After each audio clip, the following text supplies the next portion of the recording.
మూడో తారీఖు నుంచి 3వ నెల 26 నాడు రాహుగ్రస్త చంద్రగ్రహణం నాడు ప్రతి ఆలయం మూయబడుతున్నది.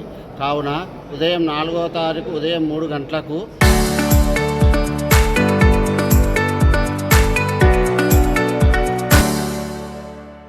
ఆలయం తీసి ఆలయ శుద్ధి చేయబడుతున్నది.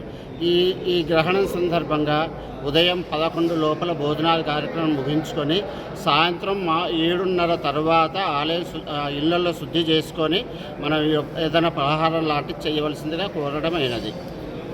సందర్భంగా గర్భిణీ స్త్రీలు 3:15 నుండి రాత్రి 6:47 వరకు జాగ్రత్తగా ఉండవలసిందిగా కోరడమైనది. రాహుగ్రస్త చంద్రగ్రహణం సందర్భంగా 3వ తారీఖు 3వ నెల 26 నాడు సంపూర్ణ చంద్రగ్రహణం సందర్భంగా ఇప్పటి నుండి రేపు ఉదయం 3 గంటల వరకు ఆలయం మూసిపడుతుంది.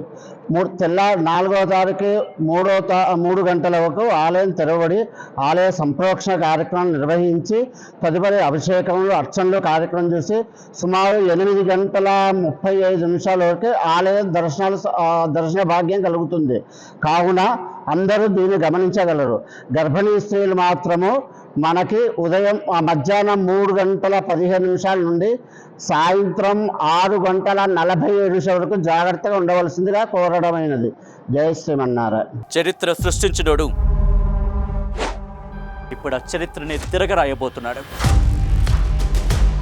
అబద్ధాల గోడల్ని బద్దలు కొట్టి నిజాలను రాగా మీ ముందుంచబోతున్నాడు. నిజమైన వార్తల కోసం వెంటనే డౌన్లోడ్ చేసుకోండి రా యాప్ని.